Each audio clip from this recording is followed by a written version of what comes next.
My name is Jeremy, and this is Good Beer Matters. I'm a beer fan, I'm a pub lover. As far as I'm concerned, beer is the world's greatest drink. We fall in love, we nurse our broken hearts, we celebrate life and death at the pub with a pint, with a beer. It is something that is there for everybody. We are the equalizer drink. My next guest is a member of the Order of the British Empire and chair of the Worldwide Brewing Alliance. So she's sort of the queen of the beer world. And she's here to kick off Good Beer Matters Worldwide Tour and share some perspective from the top of the beer empire. These are the stories of us, of great food and the beer that brings it all together. For the craft and culture of beer, this is episode 117 of Good Beer Matters with Emma McClarkin of the Worldwide Brewing Alliance.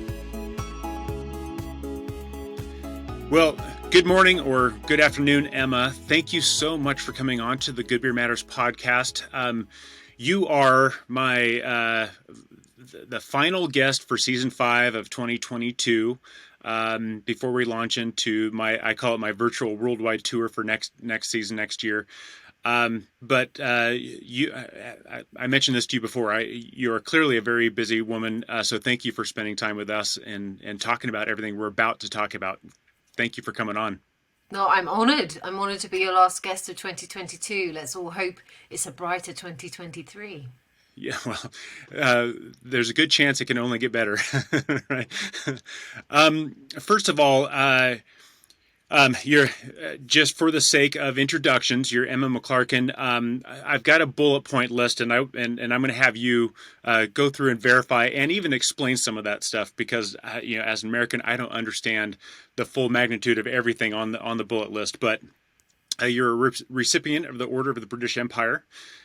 Chief Executive of the British Beer and Pub Association, the British Member of European Parliament for 10 years, the Chairman of the Commonwealth Forum, Director of Global Policy of Sports Integrity Global Alliance, and recently named the Chair of the Worldwide Brewing Alliance.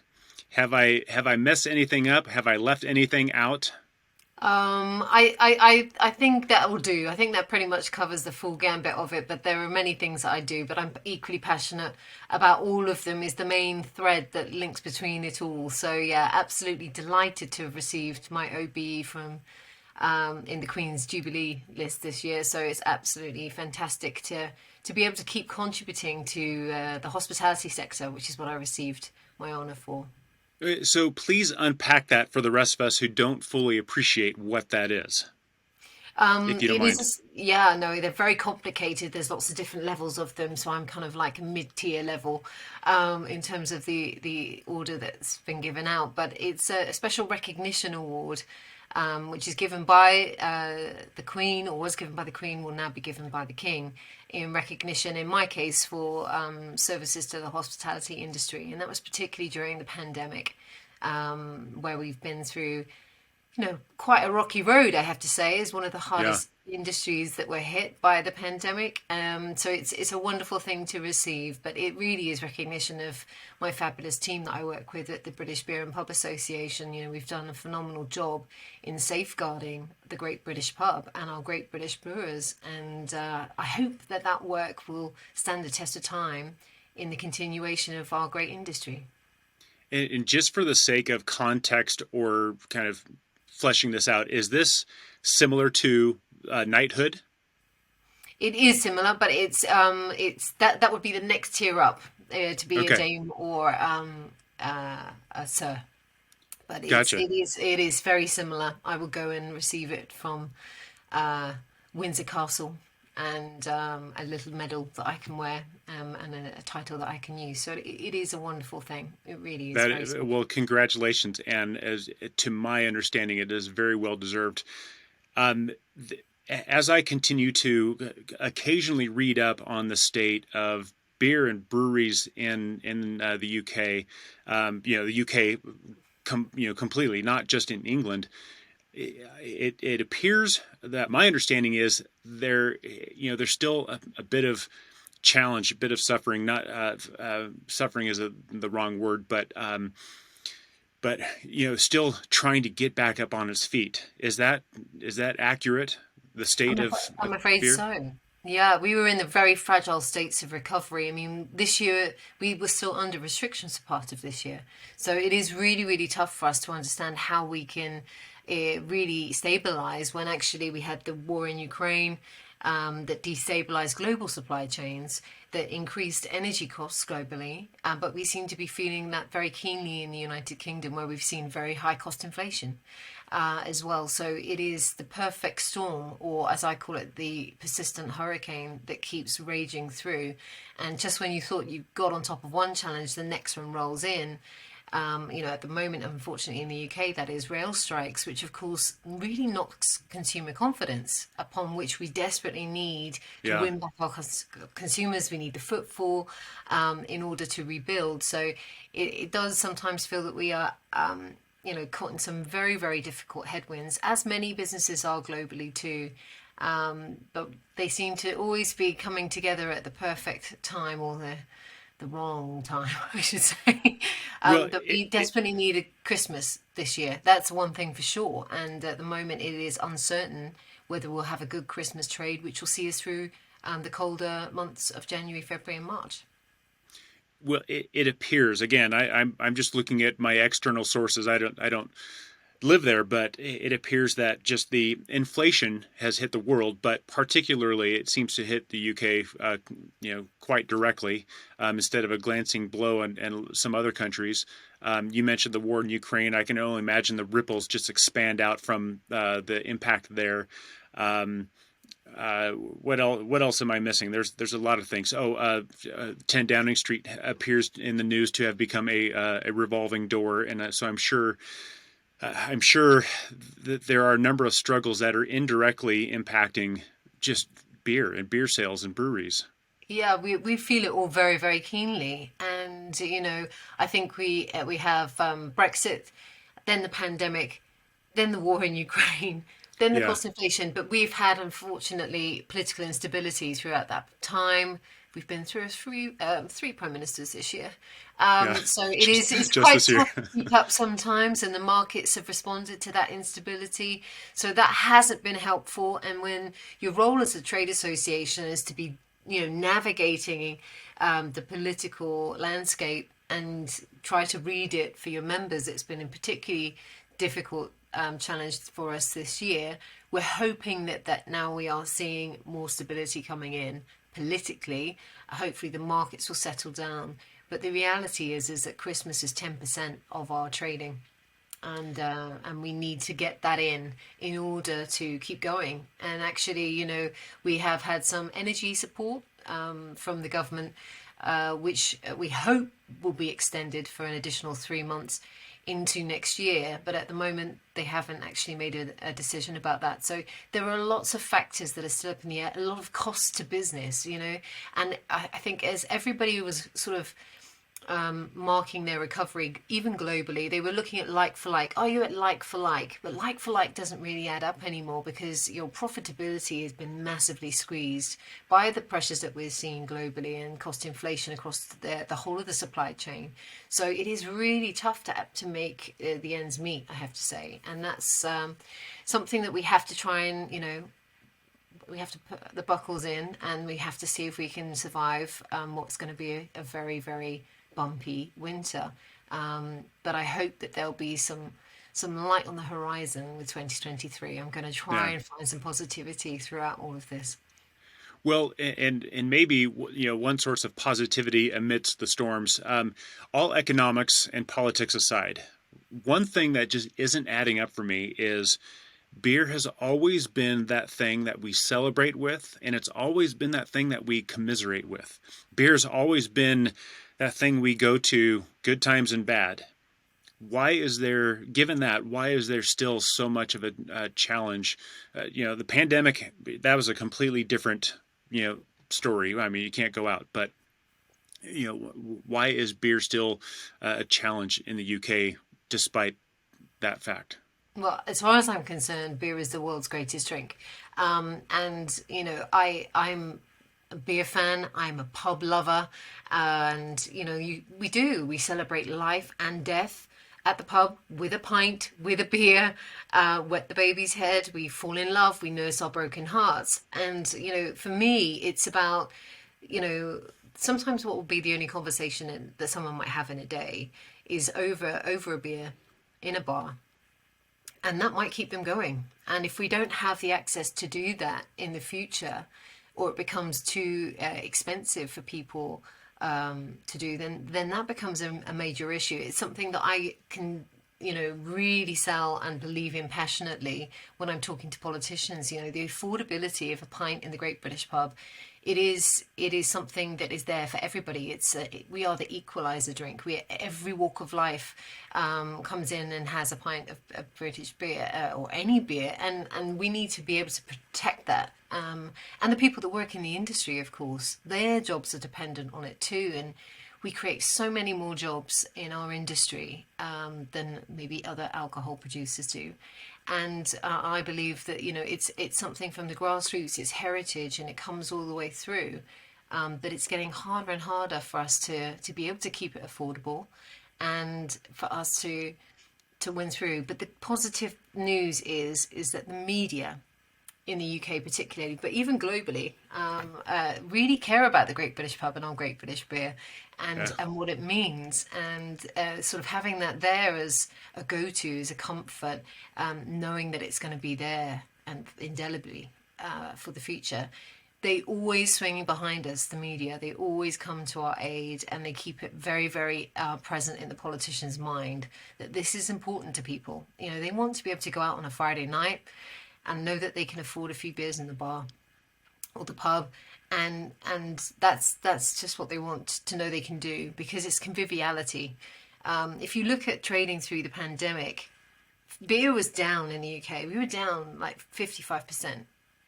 Wine and spirits went up, and the reason why is because people want to go to a pub to have a beer. They want that conviviality that comes with being in the pub. They want that conversation. They want to have that. And when they drink at home, we know that they were taking higher volume product, and that was a problem. So it was really difficult for us to see our way through the pandemic. And it's still a challenge for us to find our place there, but we know that we're firmly in people's hearts. That's for sure. And we just have to keep reminding them of that. And it's very emotive, and it's something that people care deeply about. And we find that the media help us remind the politicians of that when they sometimes look like they forget it.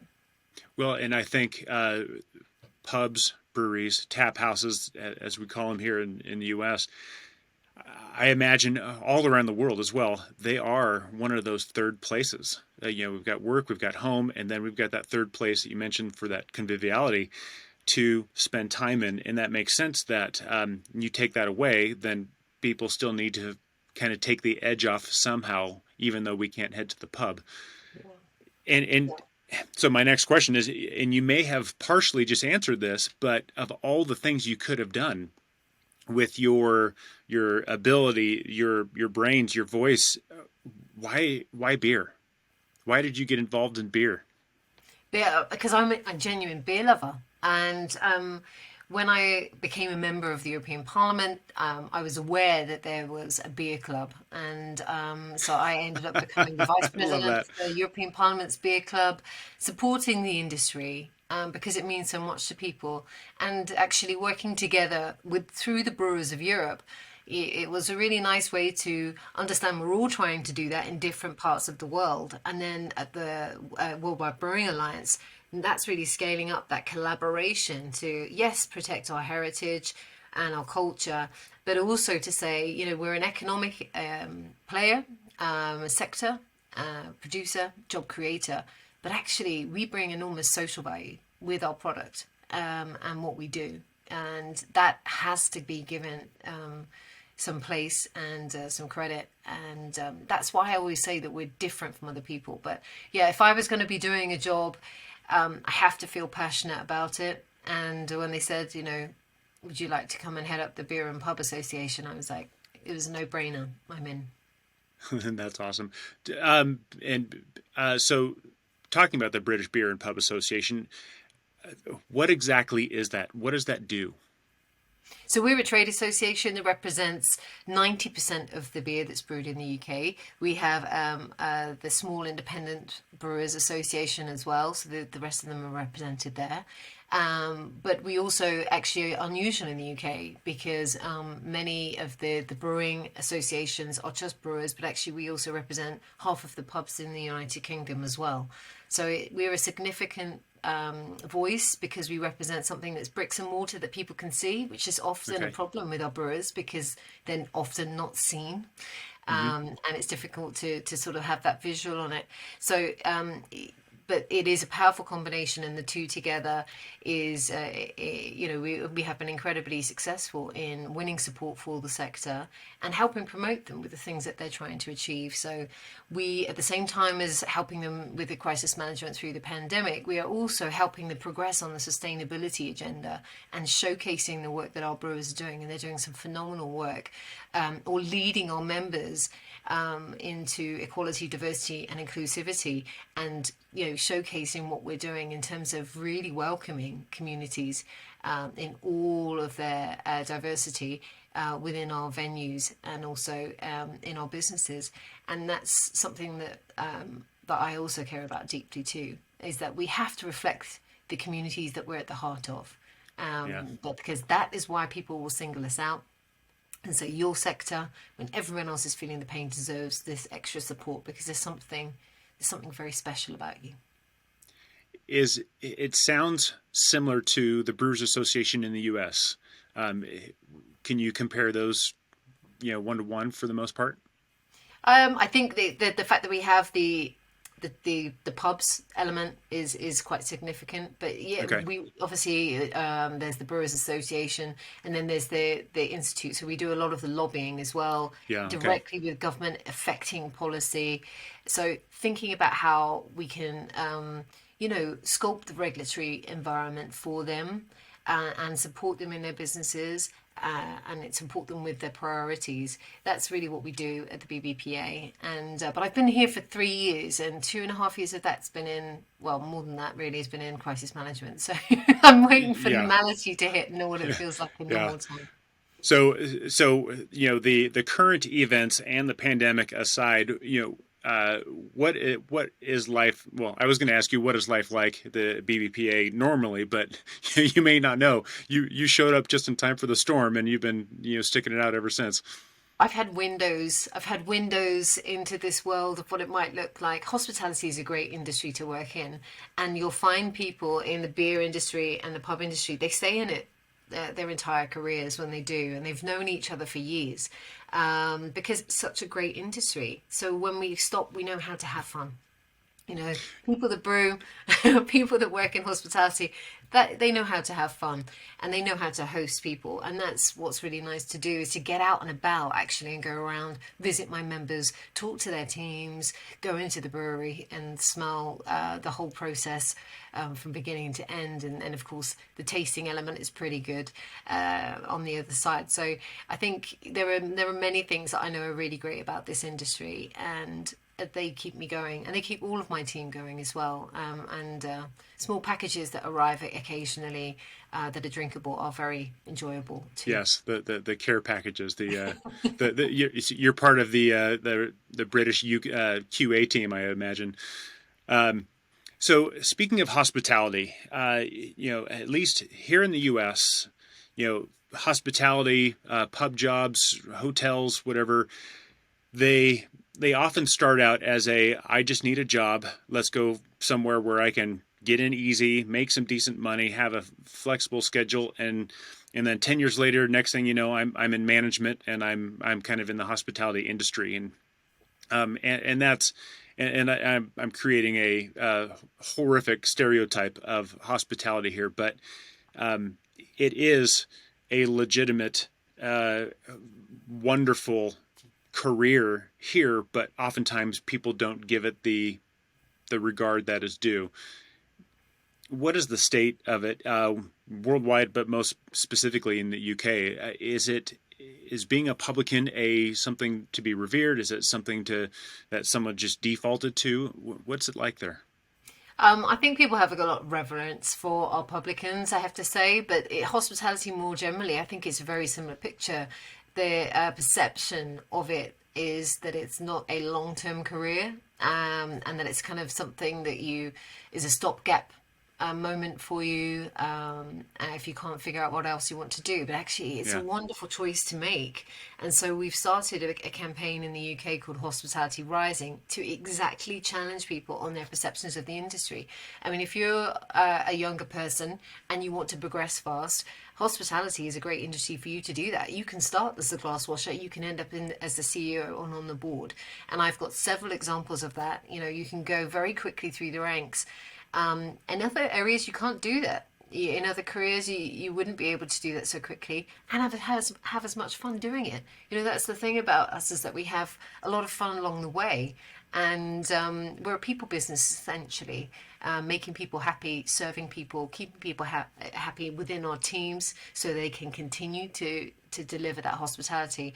It is a wonderful place to work, and we really want, you know, careers officers and schools to take us more seriously. You know, there are people that are suited to different careers in life. If you're a people person, if you like to be doing different things and different challenges with every day completely different, then check out hospitality, because we have an awful lot of fun roles that are needing these people to come into them to help save the industry. Well, and I certainly would. I'll add to that story. My own experience was, I thought I need to go get a real job because that's what you are supposed to do. And I found my way into restaurants in between from supposed real job to supposed real job. I found my way into restaurants and bars, like many of us do. It's that stopgap. It's like I don't know what else to do for right now, but I need to pay the bills. I need to put food on the table. I'll go do this. And it was there that you mentioned you're very passion driven. A lot of us are passion driven. I'd like to take it a step further and say I found my passion there, but I also found my purpose there, which is why I do what I do now. Because as you said, it's or I mentioned it's a third place, but it's that place for conviviality. It's a place where we can be happy. It's where that place where we can commiserate with each other. We can get together to figure out what's happening. Well, not necessarily with the pandemic, but what's happening with inflation and the war and whatever. We need to decompress from the sometimes the harsher realities of life, and what a great way to do that and remind us why it's not as bad as we think.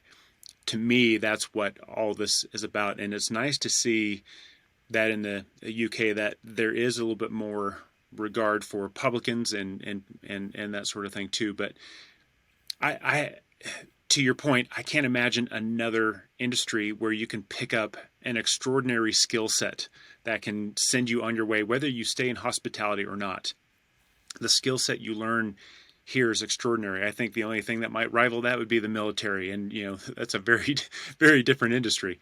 Um, I agree. The life skills, people skills, and being able to think on your feet, literally. I mean, that's hospitality. You're having to deal with something different every day, and different people every day, and you're also learning skills of management, and sort of everything that you do, you absorb is something that can form you in a different way. And the yeah, pub is, to me, a home from home, as you say. It's a home from home for me, but we're encouraging businesses to adapt and do things in different ways. Some people are now working from the office, if they're working from home, but they're tired of being in the same environment that they're supposed to relax in all day, then they're going to come back so they're coming into the pub, and we're encouraging them to do so. And so we're having to evolve our hospitality as well to adapt and flex, and that's hugely exciting. so we've talked about some issues that are affecting our pub experience, our beer experience. Let's pull a little bit higher up now. You're also the chair of the Worldwide Brewing Alliance. So now we're looking at things on a global level. And I had a feeling I could just rewind this interview so far and just replay them and say these are the same issues that are affecting us on a worldwide level. Is that a fair summation? I think different parts of the country have gone through the pandemic and survived in different states, depending on what the restrictions they were under during that pandemic. Different populations responded in different ways as well. So consumer habits are changing Yeah. post the pandemic, and so it's figuring out what your local, regional population want. What do your consumers want today? But there are lots of things that we have in common. The challenges of global supply chain pressures, cost inflation that we're seeing at varying levels, but it's there, and adding pressure into our businesses. Getting people back to work in hospitality, of course, that's one of our common issues that we have as well. Getting our hands on the labor that we need so that we can deliver that Mm-hmm. service. So those things are very, very common. And then, of course, there's always the other issues that are attached to alcohol. So looking at how alcohol is treated globally, whether it's on advertising, from a health perspective, or looking at how we play our role in development. If we look at that from the Worldwide Brewing Alliance, so we're working with the Africa Beer Group and talking about how, beer is creating jobs and affecting communities and helping with development. It plays its role there. So there are some very positive aspects to it. There are some watch outs that we all keep out on guard for collectively as a Worldwide Brewing Alliance. But it is a great place to come together to say, we're experiencing this. Has anybody else experienced that before, either now or in the past? And how did you tackle that? And how can we do that today? And that's what we hope to do at the WBA. Well, and I want to dive a little bit more into that, but before we do, I think I need to hover over this. What exactly is the WBA for those of us who don't know? So the Worldwide Brewing Alliance is an association of members that brew. So it includes the Brewers of Europe, it includes the British Beer and Pub Association, but it also includes the four global brewers directly and other players in the market. We're also hoping to have the Mexican Beer Association join us as well. So we really wrap around the world in terms of our representation. And we come together to do exactly that, to say how can we impact global policy in the area of alcohol? How can we help sustain our businesses in impacting, their environments in a positive way? And also then be looking at how we can connect with people, be that within our workforce, be them our consumers, but also the people that we may need in the future to help defend the industry. So it's really a good place for us to come together and see what we need to do at that global level to help everybody at their regional level. And so that's where I see there's a perception of a mismatch. I mean, you're working on a global level, so you're dealing with pandemic, war, supply chain, economics, access, sustainability, diversity. I would imagine as well. But it seems on the global scale that diversity level seems to be a little bit. It solves itself when you're dealing with different cultures. I would imagine, right? But the There's still barriers to break down everywhere. And oftentimes what we all forget to do, and this is not just our industry but other industries as well, is that you forget to tell people what you're doing. So okay, yeah, sometimes yeah, it's yeah, just saying, have you communicated about X, because we know you're doing this great piece of work on diversity or on sustainability. Are you telling your consumers about that? Do they yeah. know that that's happening? Do the politicians know you're doing that? Because if they're unaware of that, they may not be coming to you, your venue or your product, or they may not understand the impact of your industry, and that's something that we try to remind them of. Well, and that's the thing that's interesting to me, to because as a beer nerd, when we think about the great beer cultures, we think about the UK, we think about Germany, we think about Belgium. These days, we think about US, and I can certainly, having grown up in Southern California, I'll certainly throw Mexico into that mix as well. Because sitting beachside with a plate full of tacos and a Mexican beer is just a wonderful thing to behold.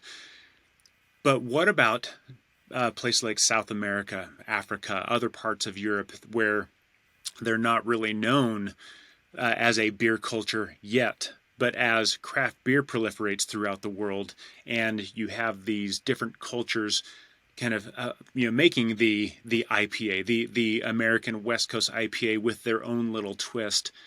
When are we going to see this kind of a more of a global style emerge? A little bit, everyone kind of more on a level playing field.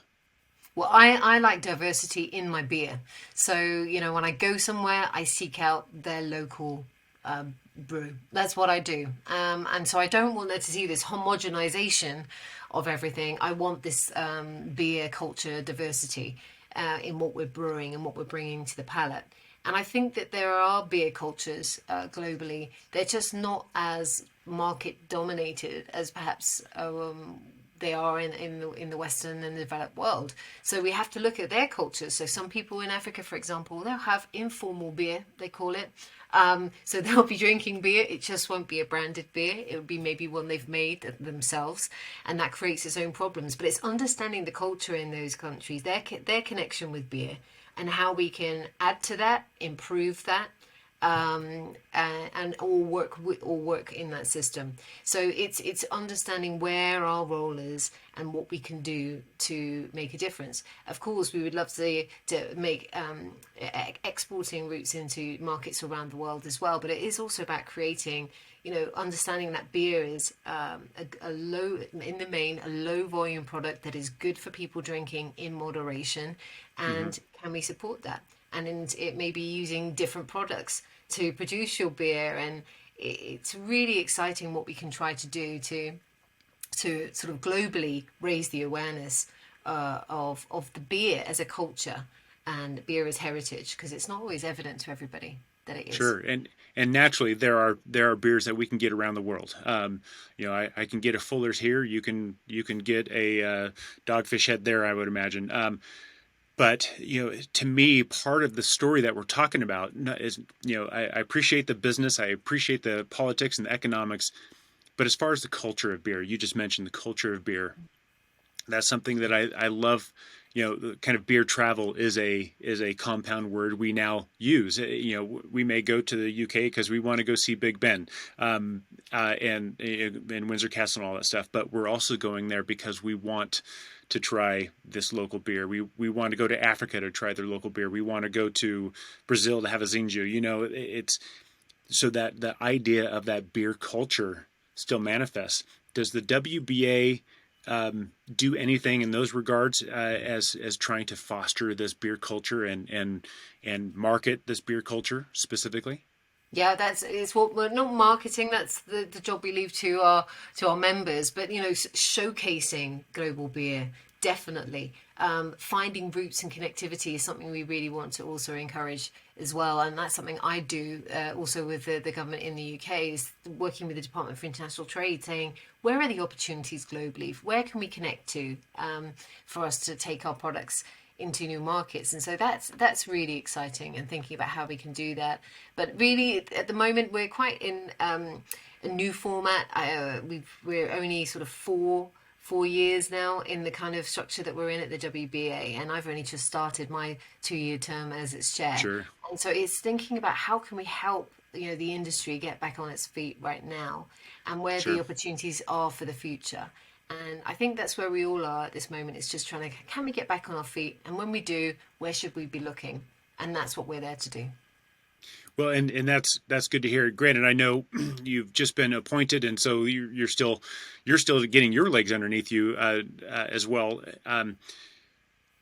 But and so you may not have a perfect answer to this yet. But if you're looking at things from a global level, granted, again, we talked about this, the politics, the economics, the supply chain, all that stuff. We're talking about culture. But if I am a brewer in a small African town or a small town in Mexico or wherever I am, I could be in the middle of Antarctica with a brewery, God willing. But if I'm going to have very specific needs that may not be different from other people around the world, how do you approach trying to help brewers in that world being part of the WBA? We don't try to over control somebody else's agenda. So if they will have their regional differences, different priority areas, and we will leave their regional associations to deal with those more directly, but they'll feed them up into us at the WBA, and we'll say, okay, what formats have we got at the multinational level that we can deal with these issues? So it might be that we'll go to Geneva and we'll talk to the ambassadors there, that are at the WTO from a trade perspective or at the WHO from a health perspective, and we'll start and have the conversations at that level that will help hopefully set, standards that come all the way down, or recommendations that will feed all the way down. But we're very aware of what's happening on the ground in terms of changes in the regulatory environment for all different parts of the world, and if we can lean in to support those associations on the ground, then that's what we're there to do. But it is something that we want to help with eventually, but it is sort of the main associations feeding in, the main brewers feeding in. Sure. But I feel, I don't represent all the brewers in the UK, but I have a responsibility, nor all the pubs, but I also have a responsibility because I speak as a spokesman for the industry, and I'm always conscious of that this is something you're speaking to a wider audience than perhaps the hat allows you to. But that's something you have to take into consideration in the role, and that's something we do at the WBA as well. Well, and then on that same vein of thought, and I appreciate there's the hierarchy structure, and as an access or as a support group, just to make sure everyone has access. That makes sense. But you have a lot of things you're going to deal with on a global stage. I mean, we're dealing once again, war, politics, and all the stuff we just mentioned. But you're also dealing with sustainability, environmental practices, human rights, cultural impact. There's a lot of spinning plates in the air right now with that. How do you manage all that? With lots of long arms, keep those plates spinning. But there was just constant challenges. If you think about them all too much, they seem insurmountable. But we're always taking steps forward, and that's what I always say: is if a journey seems impossible or too long, just take the first step in that journey. Not everybody at every scale in their business can do the same thing. Not everybody can switch to all renewable energy overnight. Not every business can install solar panels or a wind turbine to offset all of their carbon. It's taking the small steps that build up over time that will make a big difference. And it's just saying, really, I always say the BBPA is that, we're taking you on a journey. You may be at different stages in that journey, but we're on the journey together. And so it's just finding the ways that we can take every member or on that journey is really important. And those issues will, that's what you get your positivity from when I say I'm looking for the positivity, because it is, if you're moving forward, it doesn't matter if you're running, as long as you're moving, it's all going to add up to something at the end of the day. And that's what we do. That's what I do as someone who is an advocate and a spokesman and a leader in the industry, is you show the way and you keep encouraging people to keep going in the right direction. And that's what we hope that we do. What are some of the successes that you've been particularly proud of in your time? I think our campaign, Long Live the Local, is a phenomenal success. And I'm sorry, what is it? It's called Long Live the Local. It's a campaign that we started at the British Beer and Pub Association. It has phenomenal traction, and is the strongest consumer campaign that's ever lobbied the UK Parliament, and with the most amount of signatories that have signed up to that over the years as well. It is recognised as being the leading campaign from any sector. So we're really, really proud of that, the piece of work that we've done with Long Live the Local. I mean, achieving the support that we did and getting 9 billions worth of support for my sector throughout the pandemic that saved many of their businesses, that's something I'm enormously proud of myself and my team for being able to achieve for them. But really, it will be in perhaps years to come that we'll see where those real successes have been. You can sow the seeds of something, and they'll take lots of time. But if we can keep as many brewers brewing and as many pubs open as we possibly can, then I'll take that. That's wonderful. As you embark forward with your global appointment, what are your goals in the next 2 years? So with a global appointment, it's really important that we take that bird's eye view. And I think that my experience coming from international politics will really help. So, if you're a UK member of the European Parliament, you represent the UK, but you also see the European view. And then when I went to work, when representing at the World Trade Organization, you zoom up again and you have that proper bird's eye view of a situation where you can hopefully influence that and lever something in the right direction. For me, I hope that we can really improve the presence and the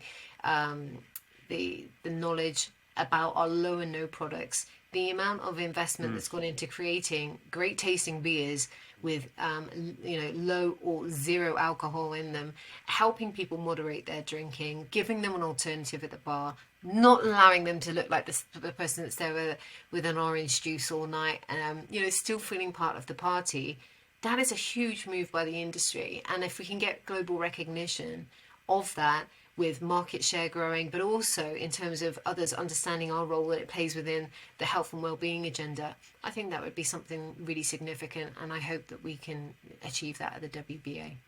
Yeah, I think that is such a worthy endeavor to, one, make sure everyone gets home safely at night, but two, that they have that flavor journey, that flavor experience, and as you say, remain a part of the party and not just sipping on some juice in the corner.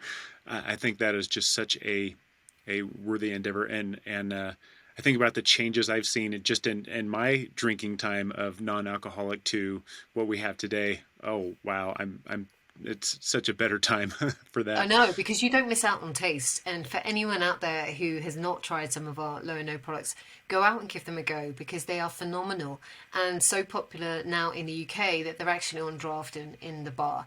And that is the Oh, game cool. changer when you can actually go up and order a drink, same as anybody else. It's been like this in Spain for many, many years. So, see, this WBA learning from the different markets and understanding how it works and how they are ahead when it comes to the low and no market is really important. But I think the move to draft was a significant one. And I hope it's one that catches on because you can even switch up your drinking if you want in the middle of a night, as I often do, and say, oh, just have one of those now, What, thanks. one on, one off, one on, one off, Why and not? But you won't lose out on taste. And I think that that's the message that needs to get out there.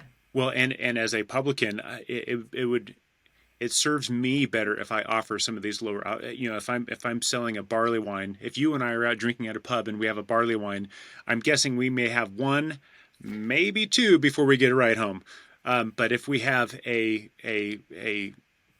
an average beer and then a non-alcoholic beer, well, now we're buying three or four beers, and a publican is selling even more beers, and it's a win-win all the way around. Especially now that they actually have good flavor. Yeah. Um, what do you wish more beer professionals knew, or even the consumers for that matter? What do you wish they understood about the beer business on a global level?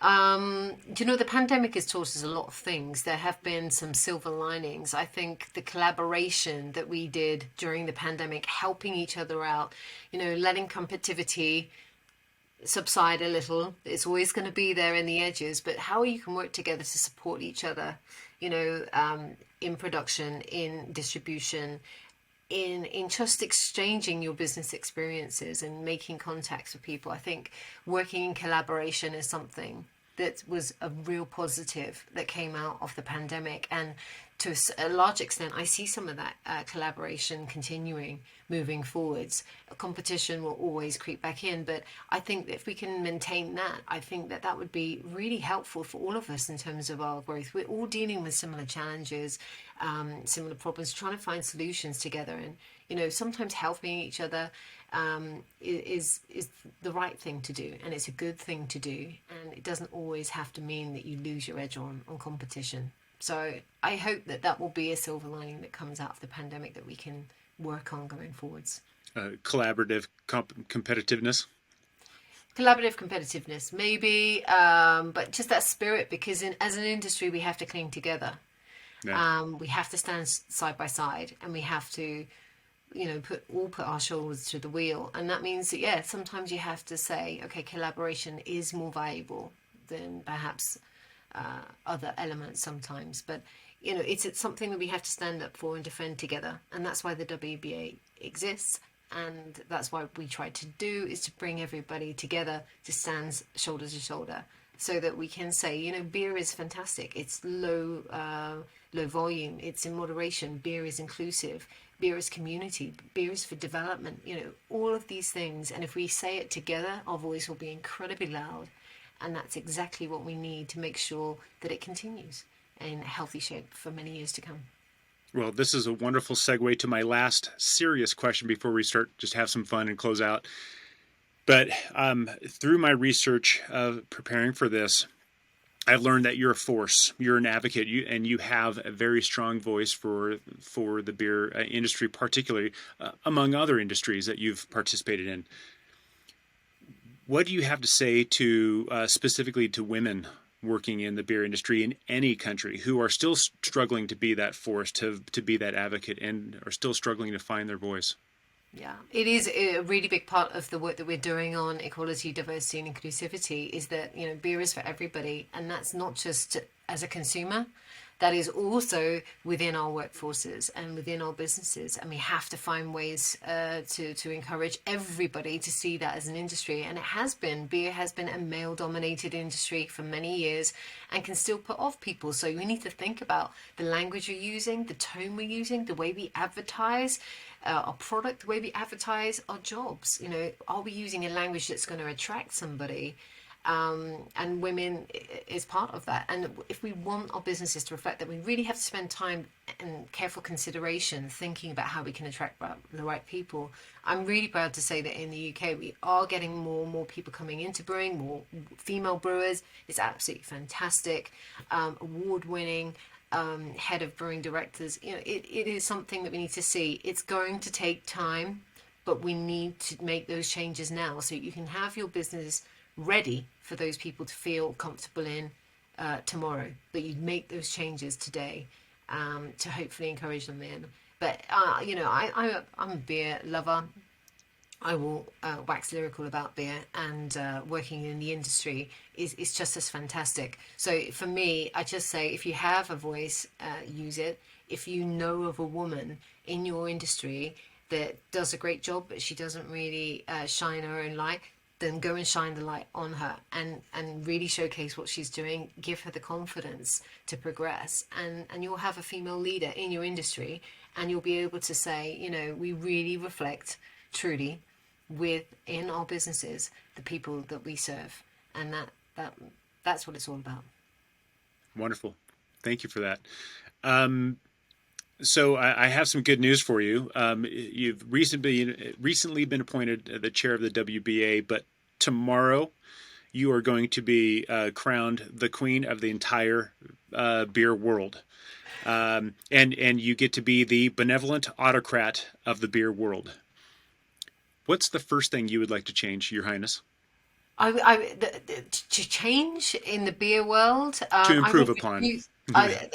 we need to see the duty come down globally, worldwide. We need reduced global beer duty to recognise the role that we play as a low volume product, so we can keep investing in people, which is what we do, and we can keep it an affordable luxury for all, and make sure that we can compete in markets all around the world, so that we have beer diversity. So it's all, unfortunately, it's a fiscal one, but it's all about taxation. But it affects us all profoundly, whether we pay attention to such things or not. So the other good news I have for you is at the end of your day as Queen of the Beer World, you get to the globe is going to fly you anywhere in the world to have any beer and anything you want to eat. Where would you go and what would you have? Wow. I went to Denmark about 3 weeks ago, and it was great beer brewing nation, fantastic beer there. But they have a very special beer called the Tears of Enzo, which I didn't Ooh. try because it's only in an exclusive restaurant. So I think I'd have to go to the Alchemist in Copenhagen and have an order a bottle of the Tears of Enzo, which I haven't tried, which I'd love to. Oh wow, that sounds like there's a story there, but we'll save that for another day. Well, just the name of that, the Tears of Enzo. It was about the racing car driver, Okay, the yeah. very famous one, and he apparently never cried, like never showed any emotion. So they named it after what his tears would taste like if he did cry, sort of godlike in that way. So it's quite the story behind it, but it's very, very exclusive beer, which you have to go to specifically. You have to get on the wait list to get in to get that beer. But yeah, I'd love to give it a go. Wonderful. Another question is from all of your experiences and all of your passions and devotion to service in the beer world. Why does good beer matter so much? Oh, good beer matters so much because it brings people together. It brings people together. It is something that brings joy, and it's something that everybody looks forward to at the end of the day. And I'm already looking forward to mine with my Monday guilt-free beer.